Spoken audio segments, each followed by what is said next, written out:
Hello everyone, I am Terry Candlestick and welcome back to the channel.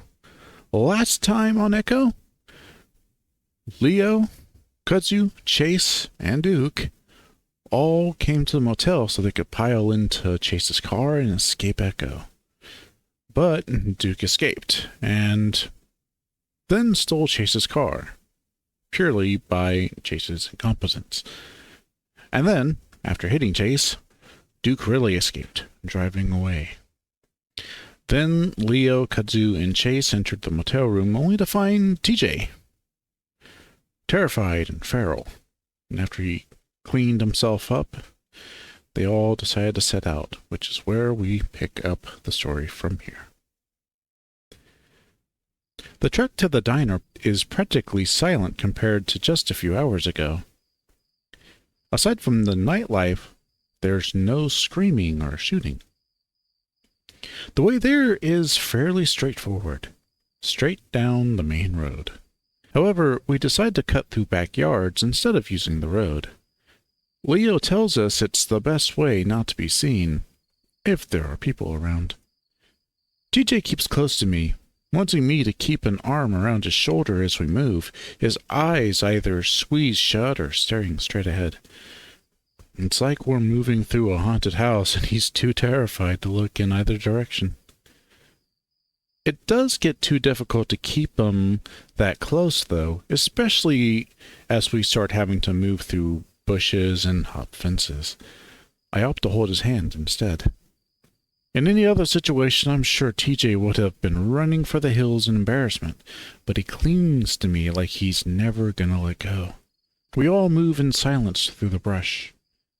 The quiet is actually almost as unnerving as the shouts and gunshots were. As we move under a few stray trees, I try to keep the memory of seeing the corpse strung up out of my head. There's no way a demon, or whatever they said it was, did that. It was one of the town crazies, killed and then mutilated that person to convince us of their delusions. There's 4 of us now, and 2 of us have guns. We're gonna be fine. We get to the diner after only about 5 minutes, though most of it is spent floundering through the brush and old broken fences. Because of the meandering, we actually miss it and have to backtrack. Cautiously, we make our way around the diner to the parking lot and immediately spot the lone van. When we finally do get there, Leo jogs up to his van, shoving a hand into his pocket. But then he freezes and stares down. Oh no. You forget the keys? Fuck. Me and TJ arrive next to Leo, and TJ finally lets go of my hand. What is it? I ask, but I see the problem at the same time that he does. The 2 tires that I can see are brutally slashed and completely flat. Oh shit. I'd bet that the other 2 are in the same way. Leo puts his hands up to his face, rubbing his eyes vigorously with his palms. What? Who did that? TJ reaches out and grasps my hand again. Kudzu moves over to the other side of the van to inspect it. Brian. Leo growls out the name. How do you know? Leo doesn't say anything, sitting down on his haunches as he stares at the completely destroyed wheel. Who's that? TJ asks quietly from beside me, studying my expression. I wonder if I should tell him. Probably not. Him scared of seeing things is bad enough. We don't need TJ to be worried about an actual person who's out to kill us. I'd actually completely forgotten about the bear up to this point. If it truly was him, then we're in even more danger than I'd thought.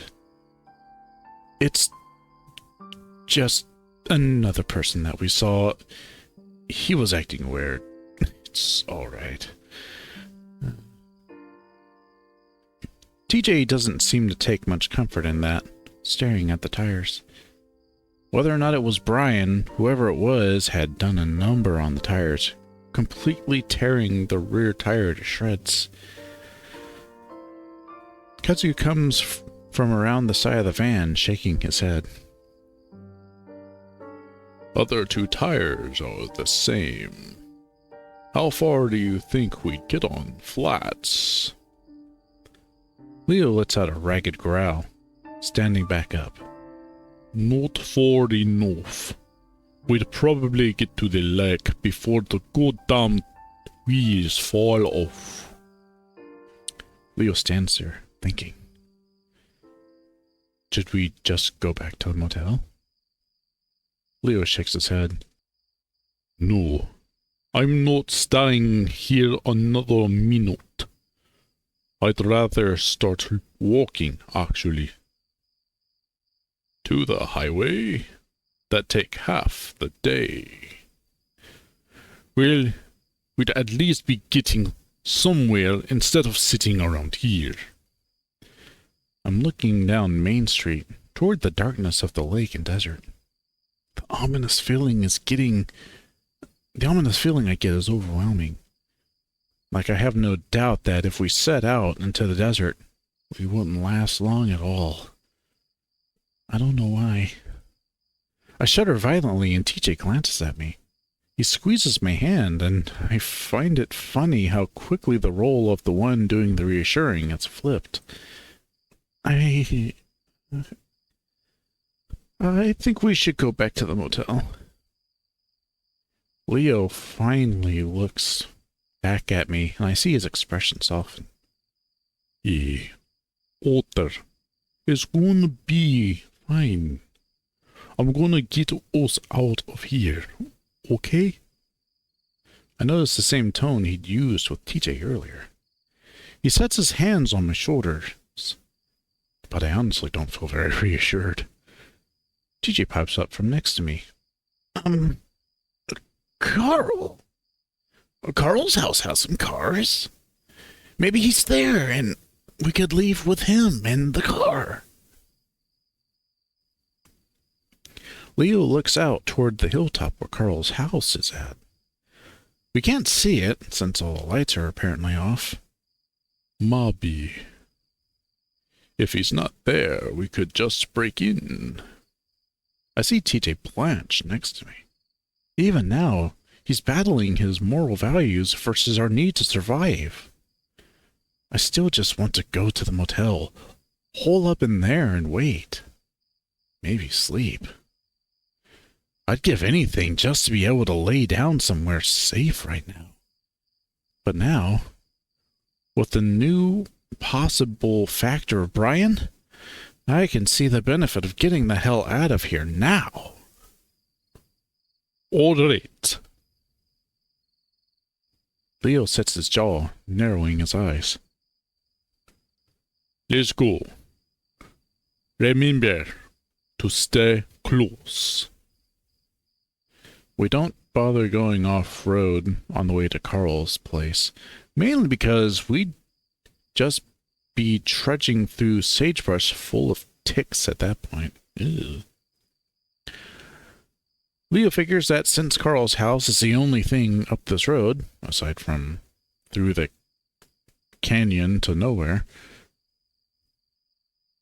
no one will be driving there anyway.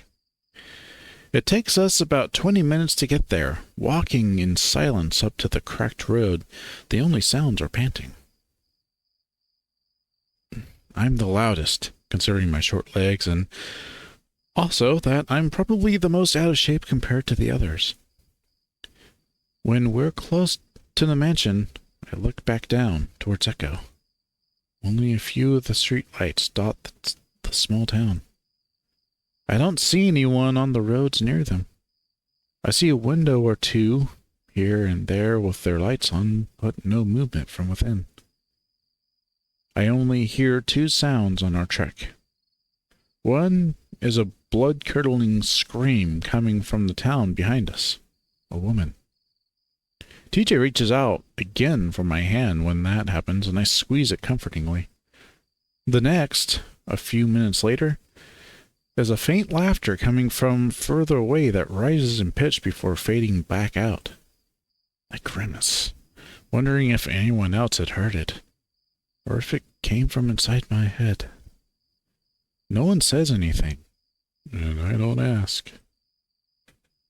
By the time we reach the mansion, I'm covered in sweat, and I keep adjusting my shirt uncomfortably as it sticks to my chest and shoulders. The garage door is closed, and there aren't any cars in the driveway. I wonder if maybe Carl already took off. I hope he did. We stand in front of the door, and Leo holds out a hand to us, motioning us to be quiet. I watch his ears poke up to full extension before he moves to the glass on the door, cupping both hands over his eyes to peer inside. We wait a tense moment, and I wonder if maybe he's looking in on something horrific. But after a while, Leo pulls back, shaking his head. Can't hear or see anything.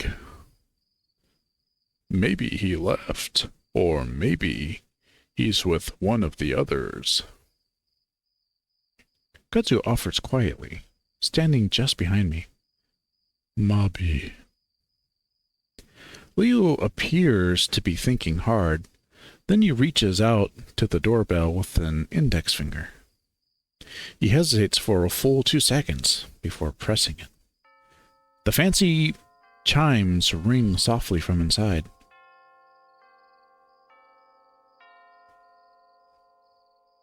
I notice Leo's got a hand on his gun, watching through the glass intently. I also notice that not only is TJ pressing close to me, but so is Kudzu from the other side, his shoulders slightly ahead of mine. It's almost like he's shielding me. A minute goes by before Leo tries again.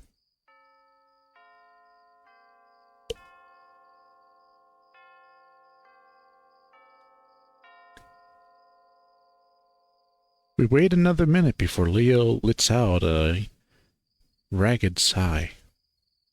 Whether it's from relief or frustration, I'm not sure which.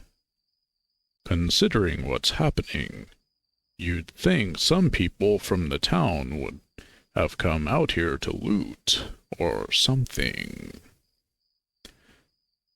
Yeah.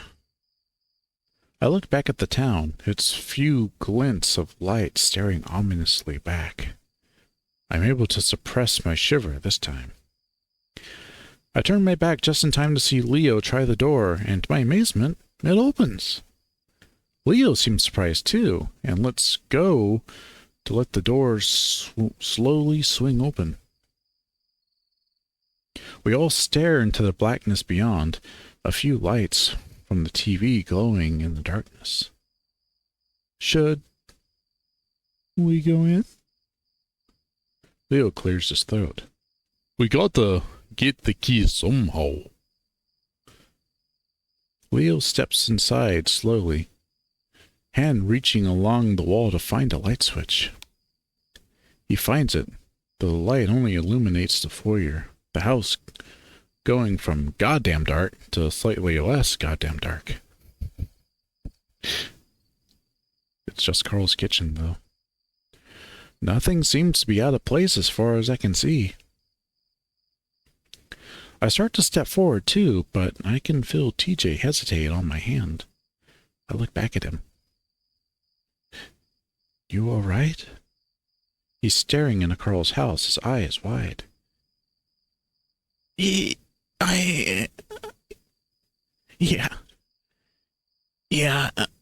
I'm good. It's probably safer inside anyway, right? TJ swallows and finally steps in with me, Kudzu following close behind. The mansion is pleasantly cool against my sweaty fur. There's something strangely comforting about something as simple as the AC still running. A sense of normalcy. Leo stands there, looking around intently before moving to the cupboards. He starts opening drawers, searching the counter, looking for keys. I leave TJ to huddle on the couch before moving to the kitchen myself. Hey, Can we look for Carl too? Leo pushes close a drawer full of silverware. Yeah, give me a sec. I sigh. It'll be fine. It'll be faster if I look for him while you look for keys. Leo shakes his head. Gotta stick together. I suppress another sigh and move back to the living room. Somehow, TJ's already managed to fall into a doze, curled up in a small ball on the couch. Aww. How are you doing? I look over at Kudzu, who's got his arms folded, watching me closely. I am doing okay. Just kind of tense. Kudzu gives one of his rare smiles at that. No kidding. Yeah. I glance over at Leo, who's starting to rifle through some drawers full of what looks like opened letters. What's up? I look back at Kudzu. I'm just thinking about Carl. If he's here or not. Oh. I glance back at Leo. Hey. Leo wants us to stick together, but... I look back at Kudzu. You want to help me find Carl? Maybe you sweep the upstairs and I'll have a look in the basement real quick? Kudzu glances at Leo as well. It'll make things go a bit faster. Yeah, I think it'll be fine. I don't really think anyone's in this house. Kudzu nods toward the window facing the town. From what I've seen, people are mostly wrapped up in their own issues. Yeah, I don't think anyone's interested in looting here. Well, alright. I'll take a quick look upstairs. I smile. Cool. I'll take a quick look downstairs. Oh, and keep a lookout for keys too. And with that, we both move to the staircase. I give Leo one last glance to make sure he's not watching before we both head in our respective upward and downward directions. I flip on the light switch to head into the basement, and it's only when I stare into the dark hole I'm heading toward that I get the first inklings of fear. I shake my head, remembering what Kudzu had said. If anyone's here, it's definitely only Carl, and that would be a good thing. If we can find him, we can bring him with us, and we'll be on our way out of this hellhole.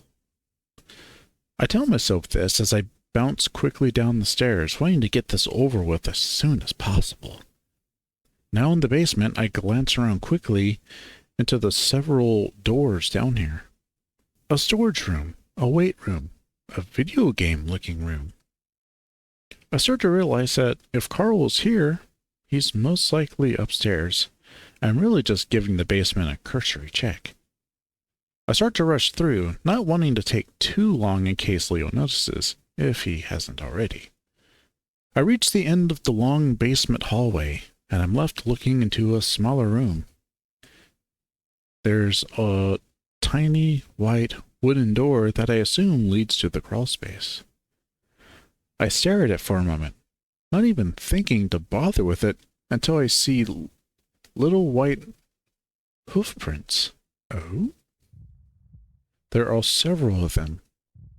Like someone came and went dozens of times into and out of the crawl space.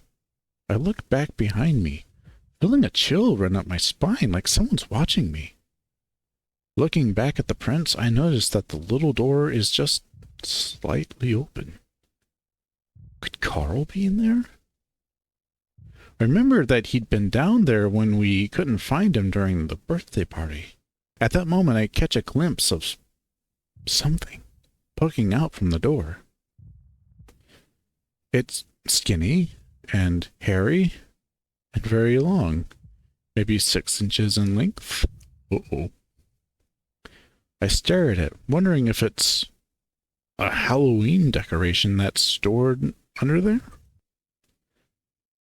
Joss! Leo's voice booming down the stairs makes me jump a foot in the air. I don't have time to stare at the black thing any longer, and instead stumble down the hall toward the sound of Leo's voice. The icy glare directed at me as I move up the stairs actually makes me cower a little bit. I'm not used to having this monolithic anger directed at me. I told you to stick together. His voice rumbles out at me. Sorry, I found something. Well, Kuzu did too. Carl's upstairs. What? The thoughts of the hoofprints disappear from my mind immediately. It told me you were down here. Come on. More gently now, he grasps my hand, pulls me the rest of the way upstairs. I'm expecting us to turn into Carl's room, but instead we go further toward the end of the hall. I think this is where Carl's parents' bedroom is. Carl's lying in the bed, looking over at TJ, who's in the middle of talking to him from the side. He glances our way when we enter the room. Leo? Chase? He squints at us, like he's having trouble focusing. I smile and sigh with relief. Carl. I move to the side of the bed next to TJ, and that's when I see that the ram is covered in a white-looking chalk substance. Carl? Stick to weed. Oh. It reminds me of the prints downstairs. Oh, thank goodness. It's all over his horns, and a bit of what looks like drywall is covering the pillow around his head. What happened? Are you okay? Were you just taking a nap? Easy. Leo says to me, so I shut my mouth. TJ reaches out and grabs one of Carl's big hands. The ram just stares at the ceiling now, looking just as confused as we are.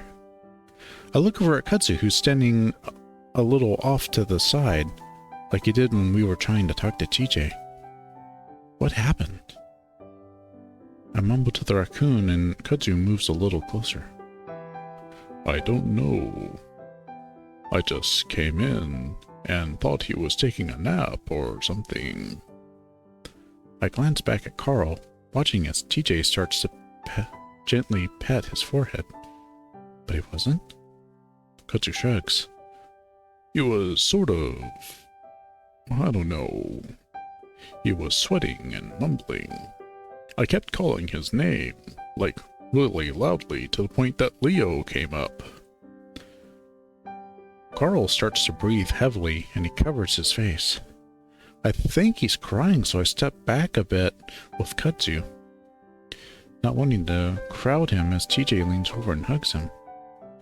It wasn't until Leo touched him that he woke up, like really suddenly. Oh. No, I'm fine. Carl lets out a weird, shaky laugh as he sits up, wiping his eyes. I was just having a really fucked up dream. Felt like I was in it for hours, man. Carl leans back on his hands, staring at the ceiling again. I had a dream that the town went fucking insane, and then I ran back here and sort of just went downstairs, and then I was gone. Gone? Where? Carl shakes his head. I don't know. A hotel? Or something. A few hallways that went in circles and I couldn't get out or wake up. Carl looks back at us. Even now, I don't know if I'm dreaming. At least there's people around.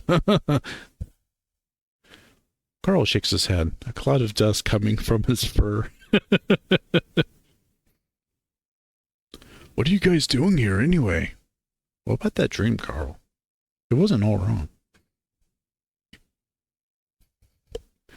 Actually, the town did go a bit strange. What? Really? Leo seems to hesitate, clearly not wanting to rile up Carl more than he already is. Yeah, but we're trying to leave. Actually, that's why we're here. We need a car. So, what I saw in the town, however long ago that was, it really happened? Maybe. Like, people were running around, shooting and stuff.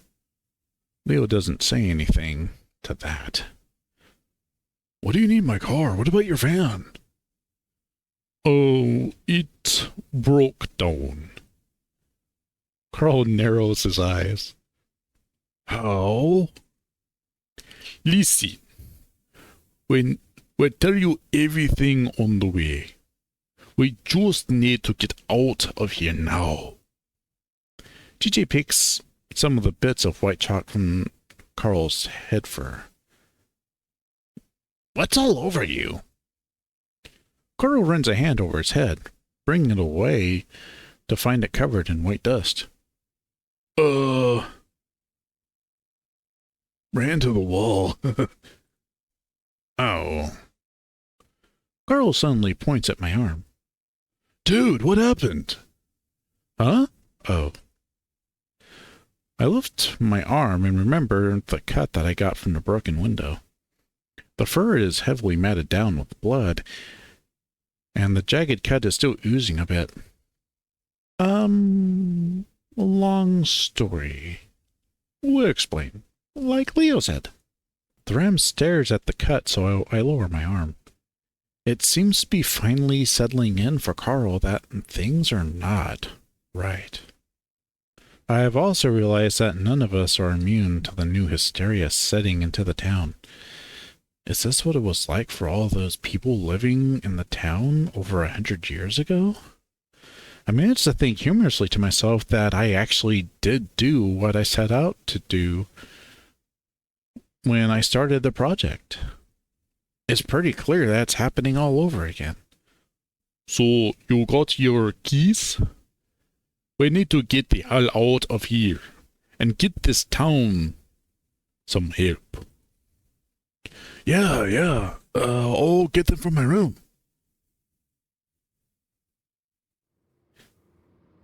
We pull quietly out of the driveway in Carl's car, which makes almost no sound since it's a hybrid. Leo's driving, of course. Carl's still woozy, and Leo actually had to help him walk around to find the keys. I sit in the back between Carl and TJ while Kudzu sits in the passenger seat next to Leo.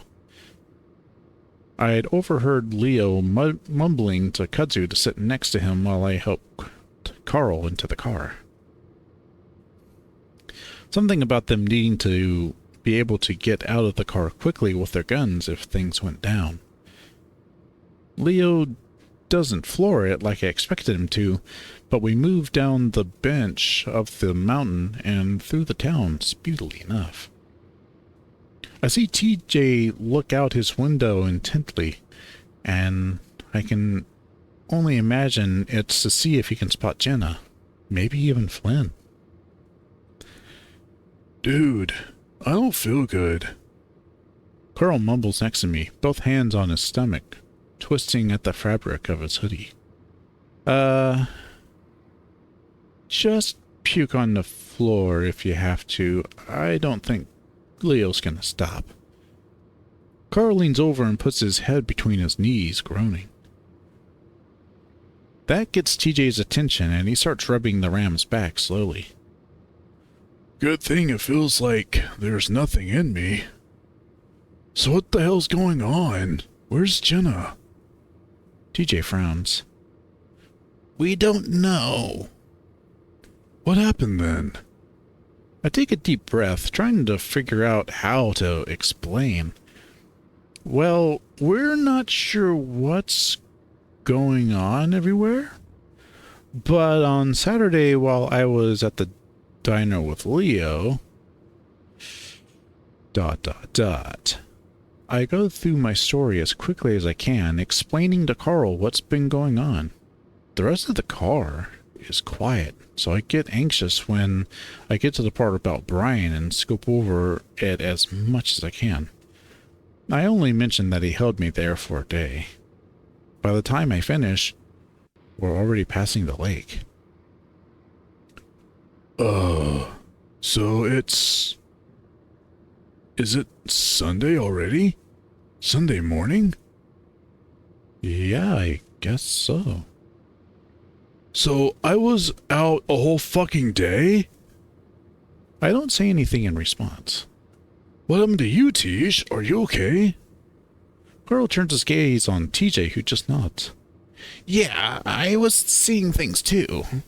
People chasing me. I'm okay now, though. TJ actually does seem pretty stable now after everything that's happened. Maybe taking care of Carl is taking his mind off whatever happened to him. Either way, he doesn't expand on what he saw. Carl shivers and puts his head back down while TJ continues to rub his back. A few minutes of silence go by before Carl speaks up again. That feels kind of nice. Reminds me of my mom. Yeah, actually my mom did it too. Thought it might help. Hey, I love you. Just so you know, all of you guys. I'm glad I'm not in that place anymore. I love you too, Carl. And everyone else. You too, Raccoon Man. Thanks. Yeah. I affirm my own love for everyone. Kudzu glances back at us before turning his attention out his own window. Leo doesn't say anything from the front, his focus solely on the road ahead of him. I watch the desert whip by us, for the first time feeling somewhat safe as the town disappears behind us. But of course, it doesn't last long. What's that on the side of the road there? Leo turns his head in the direction that Kudzu points, as we all do. What we see changes everything for me from that point on. Sure, things were crazy, and I had a hard time believing anything was happening, but it was explainable. People like Duke, Brian, TJ, even Carl were all seeing things. But it was kind of a distant thing in a way. Something everyone else was experiencing. Something I was exempt from. But now, there it is. Something I can't explain right in front of me. What is that? Oh my gosh! TJ covers his mouth. Carl sits up straight, trying to see. Leo slows down as we pass. There's my car. All of the windows shattered. And there's Duke, lying a dozen feet away from the open door of the driver's side. And there, crouching over him, is something I can't explain. Oh, shit. Okay, that's a nightmare. Hairless, body, and long limbs long. Way too long. It's freaking Lovecraftian! The head comes up, and all I see are 3 holes and blood. TJ screams next to me, and Leo shouts something before stepping on the gas, slamming me back into my seat. I tried to look back, but whatever it was is gone. At least, it's gone from where it was, because I see something move next to my window. I turn to face it, and it stares back at me. But only for a moment. That thing, whatever the fuck it is, disappears almost the instant I registered that it's there.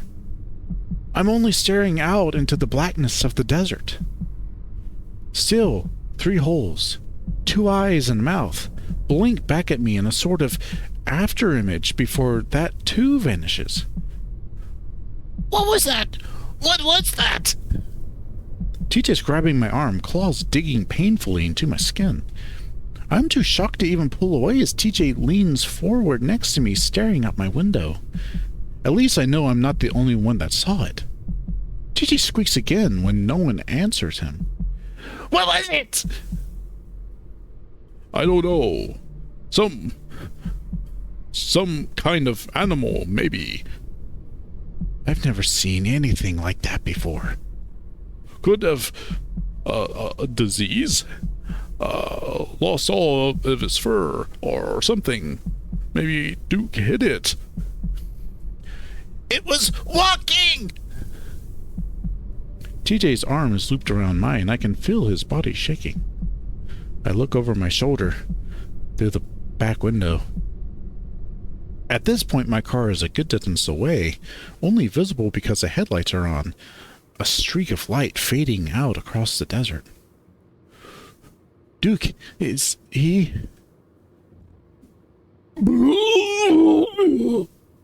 Some dry retching noises followed by heavy splattering sounds cut me off. Carl is hunched over in the seat, head between his legs. It isn't hard to figure out what just happened, especially when the smell hits me. Oh my gosh, Carl! TJ looks torn between blanching away and comforting the ram. Carl comes back up, looking like he's about to say something before diving forward again. A much louder retch, following by a much quieter plopping sound follows. I grimace, feeling my own stomach roil. God. Kudzu's looking back at us, a paw up to his nose. Are you okay? Carl keeps his head down a while longer, his fingers twisting into the fabric of his shorts. TJ tentatively rubs his back. I would have done it out the window. I don't want to open any of the windows now, though. It's okay. Leo, are there any napkins up there? Leo, who's been silent up to now, remains silent. He's staring out the windshield hard, paws on the wheel in a death grip. After a moment of silence, Kudzu checks the cup holders, then drops open the glove compartment. After rummaging around a minute, he pulls out a stack of fast food style napkins. He hands them back to Carl, who starts mopping up whatever mess he made on himself. During all of this, I'm still glancing out the windows. Not head on, though, because I'm terrified I'm going to look straight into those eyes again. We drive in silence for the next 5 minutes with no creature in sight, thankfully. But I don't know what to think right now. There's no way what I saw was some animal, like Kudzu implied. The way it moved, the way it was crouched, and most of all, its face. I've never seen anything like it. At least anything that's not a Halloween costume. Maybe one of the locals dressed up in a costume or something. But then how the fuck did it keep up with the car? Were we going that fast? Leo did slow down a little. I keep these thoughts to myself. Everyone looks freaked out enough without any more speculation. So instead I lean back in my seat, deciding to just close my eyes. We're on our way out, and soon I'll be safe in a police station or a hospital or something. It'll be explained when the cops get here. I'm trying not to think about Duke on the ground, Chance in the diner, Jenna out there, somewhere, with that thing. I shake my head, eyes still closed. Are you okay, Chase? TJ's arm is still around mine, the places where our fur is pressed together getting hot and sweaty. I don't mind, though, as long as it brings him some comfort. Yeah, I'm just tired. Actually, now that I mention it, I am pretty tired. I didn't exactly get much sleep in Kudzu's trailer. Or Brian's. I start to drift off as my head bumps gently against the headrest, the soft whir of the AC on my forehead. What the fuck? The car lurches as Leo slows us down again. Reluctantly, I open my eyes, half expecting to see some kind of nightmarish ghoul out the window. But I don't see anything, just a road stretching out ahead of us. What's wrong? Leo's quiet for a moment. I can't see his face since I'm right behind him, but I can see the outline of his twitching ears. I don't... Leo turns in his seat, looking out the passenger window, then his own. I'm heading the right way, right? I look out the window as well, not seeing anything except sagebrush and cacti. But then I do notice something. The mountains, which had been on the right, are now on my left, rising up ominously in the distance. Had we turned around somehow? Unless we're on the highway, which we definitely aren't. This road merges right onto the highway. There's no way we could miss it. I hear TJ gasp softly next to me. I look over at him, but he's looking straight ahead out the windshield. I do the same, and in the distance I can see headlights off the side of the road. No way. What is it? Leo brings the car to a hard stop, throwing me forward into the seatbelt. Then he does a quick three-point turn, shoving me right and then left before I'm smacked back into the seat as Leo accelerates again. Whoa, careful, my parents will kill me if you fuck up the ride.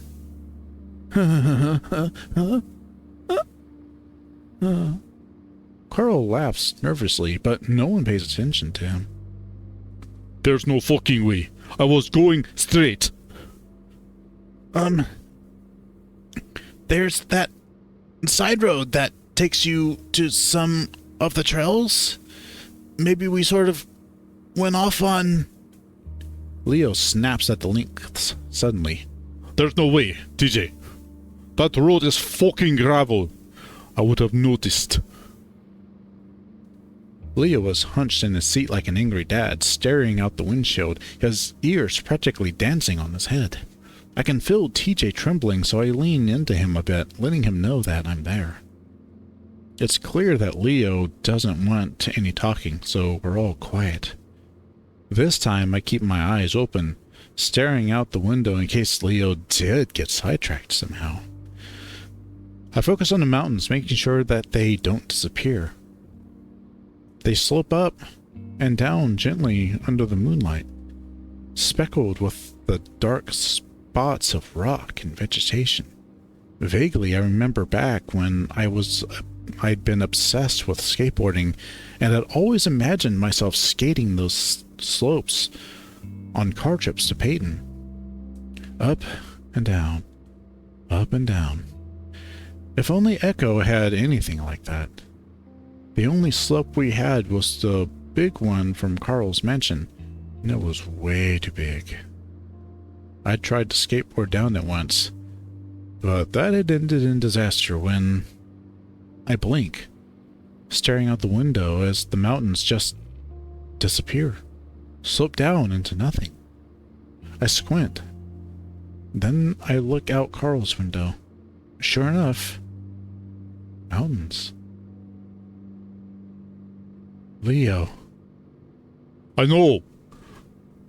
Leo speeds up instead of turning around, though. This is fucking possible. What are you doing? TJ's claws come out against my skin again as he gets that scared cat look in his eyes. Leo mumbles, mostly to himself. There's no way we're going back to Echo.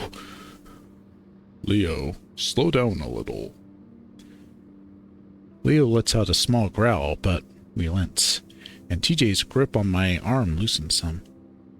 I'm gonna keep going until I see that car because I'm sure as hell didn't turn around that time. The tone in Leo's voice keeps any of us from arguing. Though I hate to admit it, something about his demeanor had me just as scared of him as I am of whatever is out there. Another minute of driving, more awkward silence. Then, Leo hisses through his teeth. Straight ahead of us, the headlights appear. What? I must be dreaming. It's like we're stuck in some kind of loop. Leo slows down more and more until we come to a gentle stop. We sit there in silence, staring at my car about 100 yards in front of us. Leo starts muttering darkly to himself, looking out the windows, looking at the dashboard. I want to ask him if he's okay, but I know what the answer is. TJ makes soft, whimpering sounds next to me, like he's trying not to cry, and I finally put my arm around him. It's okay. It's just dark. We're going off-road somehow. I whisper whatever comes to my mind to explain what the fuck is happening. Carl has his head down and his paw is completely quiet. He could be asleep for all I know. I think about suggesting that maybe we should just wait it out until morning in the car. But as I open my mouth, I hear a scratching noise toward the back of the car. Oh no. TJ's ears perk up, which lets me know that I'm not the only one. Instinctively, I turn around in my seat. Bits of glass fly into my face, and next thing I know, I'm cowering in the seat, head down as far as I can push it. Carl, very much awake now, screams at Leo, "Go, go, go, go!" Leo's already on it. I feel the car jolt forward. Then I'm bouncing up and down in the seat as we go off-road, Leo not bothering with a 3-point turn this time, instead going for a full U-turn. We're back on the asphalt, speeding down the road when I feel it's safe enough to raise my head, back up, and look out the back window. For a moment, I'm terrified that I'm going to find that thing crouched on the trunk staring at us. But instead, all I see is a giant hole through the back window, the remaining glass jagged. Are you guys okay? Leo looks back and forth between us and the road ahead of him. I sit up fully. I think so. I yell at him over the sound of the car and the wind whistling around me. Carl was bent over his seat, too, brushing glass from his hat and hoodie. I look at TJ, who's still crouched over in his own seat, covering his head. Bits of glass are scattered on his back and in his head fur. I pick some of the pieces out from the fur on his neck and lean over him. TJ, are you okay? TJ shudders and doesn't say anything as I pluck some of the shards from under his collar. What was that? Kozu shouts back at us, staring through the window. I don't know. I don't want to think about what I actually think it was. Leo keeps up the high speed, hitting some of the potholes hard enough that I'm worried we're going to get a flat. Then we'd be in some real trouble. We drive on for another 5 minutes in silence, and then the headlights of my car appear in front of us again. This time, no one says anything, and Leo doesn't bother turning around. I watch out my window as we fly past my old car. Duke is still there on the ground, no movement from where he was the last time I saw him. Since this is the area where the creature seems to be prowling, I look out the back window. I want to be ready in case it tries to come through again, but nothing happens. All I see is a small stretch of asphalt, illuminated red from the taillights, and all I hear is the wind whipping through my ears. I keep a hand on TJ's back as he continues to remain hunched over. Carl sits quietly staring out his window. On the bright side, the bashed-in back seat has diminished the smell of sick. Sparse dots of light up on the horizon, indicating where Echo is. That's when Leo speaks up. All right. What we're going to do is head back to my house. You guys can get some sleep while I figure out what to do next. Leo pauses, but no one says anything. Sound good? Yeah, not much left to do. Leo grunts and hunches forward in the seat again. There's a sinking feeling in my stomach at the thought of going back to Echo. There is the comfort of at least not being out there in the wilderness, but I wonder if that's much worse than the town, even with that creature prowling around. I stare at my window, watching the mountains move slowly by under the moonlight as we turn onto Lake Emma Road. I wonder if taking one of the mountain roads out of town would be worth it. Whether we'd have enough gas when it happens. A crouched figure sits on the peak of a hill, just about 50 feet from where we are. I squint at it, just barely able to make out what looks like shoulders and a head hunched up under the light of the moon. I'm directly across from the thing when I open my mouth, but I'm barely able to make a sound when it moves. It dashes down the hill in the blink of an eye, covering the distance between it and our car in a matter of 2 seconds. One moment, I'm staring at a tiny black figure, and the next, it's right up against the car, smashing to the side of Leo's door and mine. My head smacks into the glass and I see a flash of white. At the same time, I hear Kudzu shout at us to hold on. TJ screams. Carl yells.